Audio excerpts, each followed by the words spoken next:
very stable wildlife populations, and this is despite the 2022 countrywide drought.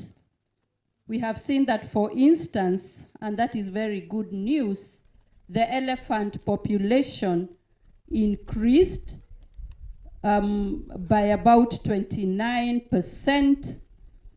The buffalo population looks like it has gone down a little bit. And some of the other observations is that logging and charcoal burning increased noticeably.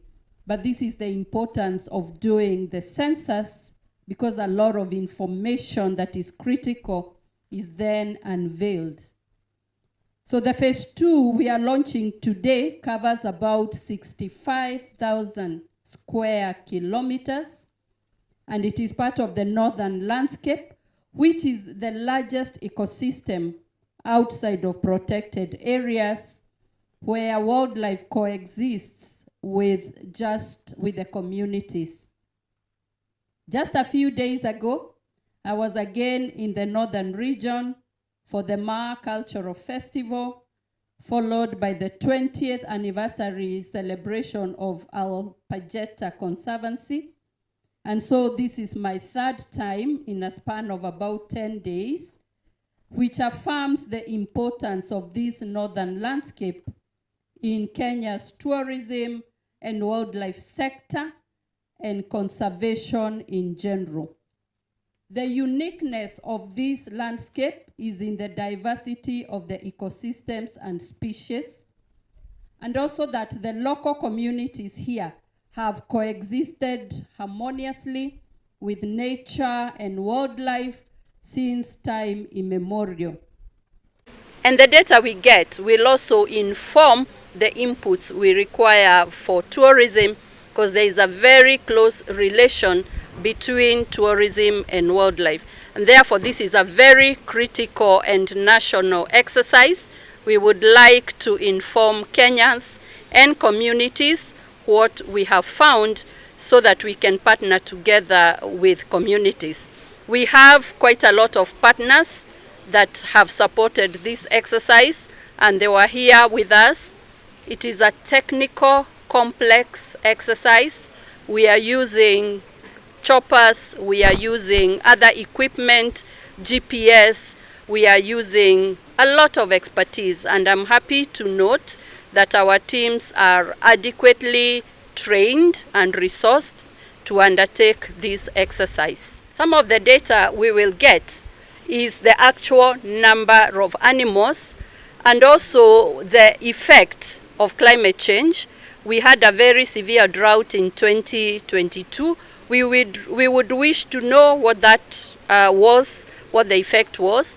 Thereafter, we got very serious flooding, and we want to sort of get a balance sheet of our animals. This information will enable us just get the extent of the climate change towards animals, what are the ecosystem changes, and we are sure that the data will also inform policies. We'll be able to see where the animals are, the extent of human habitat, and the policies and legislation that we have should be fit for purpose to address ecosystem issues, conservation and sustainability, and also the human-wildlife coexistence. And also, to the extent of tourism, we will see, do our tourism destinations still have the kind of wildlife that we have had? And therefore, this is really informative, and it is a very critical exercise. We eagerly await the results. The phase 1 that has just ended gives an indication that we have quite a stable sort of animal population, but we'll wait for the full results in the coming months. I'd like to laud this as one of the most iconic exercises, and specifically the Laikipia Samburu elephants is very iconic in Africa. It is one of 57 populations of elephants designated for detailed monitoring in Africa. And this landscape is unique because it is not in a protected area entirely like other national parks. And it is where we derive most of the information for management. Four main areas of monitoring that are starting out of all the other populations in Africa. One is the area censuses, like the one we are doing right now. We have been able to monitor this population of elephants since 1972, actually. In the 1970s, the Laikipia Samburu elephants were about 14,000. Due to threats, including poaching, by 1992, we had less than 3,000 elephants. Thanks to the conservation efforts, joint efforts by partners, KWS, WRTI, today the population has increased, and we are talking of figures in the range of 7,800, 8,000 there. It's a very good conservation story for this ecosystem. That we had census in 2021, and the information we got from Daktari here, most of the objective of the 2021 results in terms of implementations have been undertaken. So it is not just an academic work. It is something, they are the results which are implementable, and we really look forward that immediately we are done with this 2024 census, the outcome and the key objectives will be implemented to ensure that the planning and management of our conservancies are well undertaken. We have been doing a joint wildlife monitoring in the country, and since 1969, when this institution was established, we have been supporting the institution in terms of implementing a strategic plan for specific animals,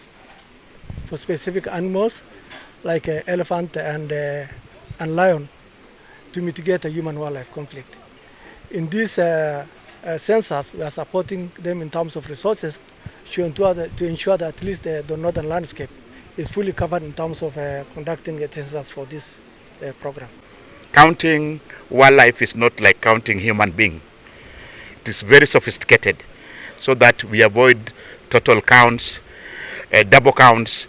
We have to fly the blocks the same time, so that we are able to map where these animals are in time and space. So very good exercise. We are excited that the partnership from the county, from the community conservancy team, from our partners, we have conservation partners here, Save the Elephants, in the north, Loisaba, Lewa Downs, they are all joined together to know the status of wildlife when this exercise will be over in the next few days. Wow, nice.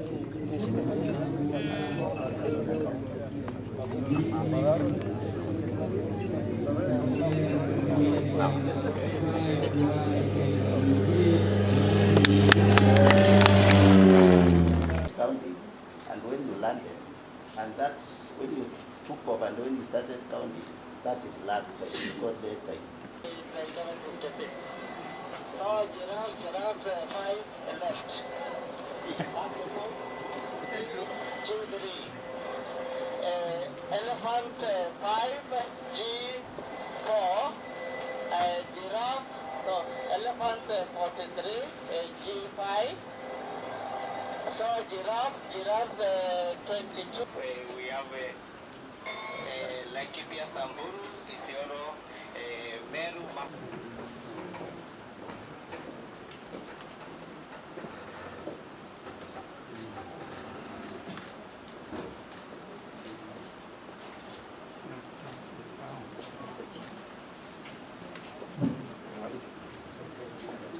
And this is where we found so many elephants, and we are circling, you saw. Yes. And the CS was taking the waypoints. She was recording and giving us the waypoints. Okay. Yes. Yeah, I was supposed to give the number.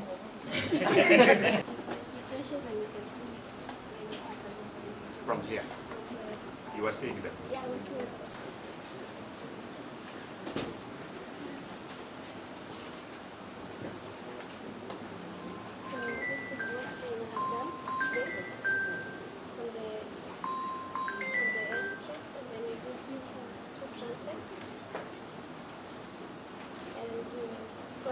Sightings and this the prisons.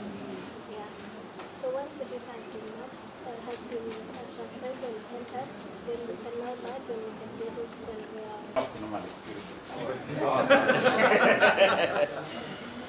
So where's the book? The book, where's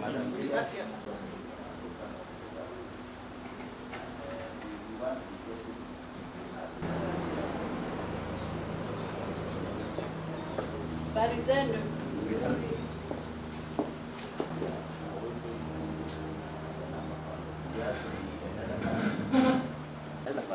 Elephant, how many? Two. Are they left, right, depending on the type of the aircraft that you're doing? So basically, yeah, that is normally the process. Eventually what we do is we bring down the data. This is what is really the GIS data, which is geospatial. We combine it. So in the process of flying when you're using a printer, you can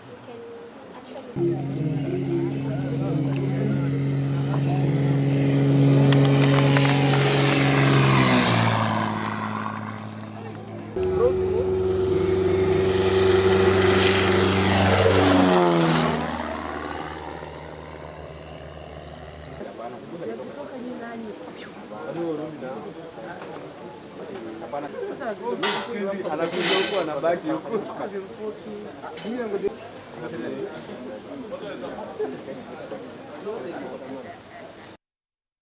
but we really appreciate.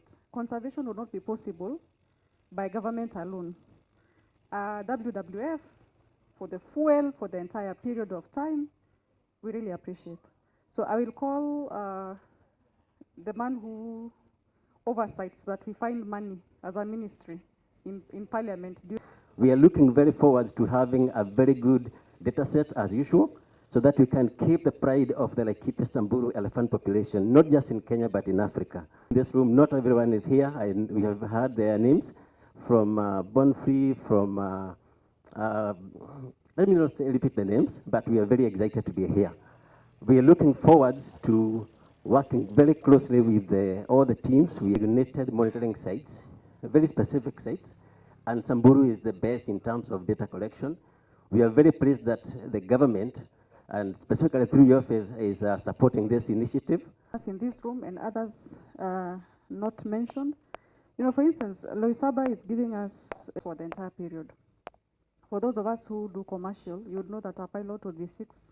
Dedicated to this region, your steadfast commitment through technical Exvallow Spring, Shaba and Samburu National Reserve.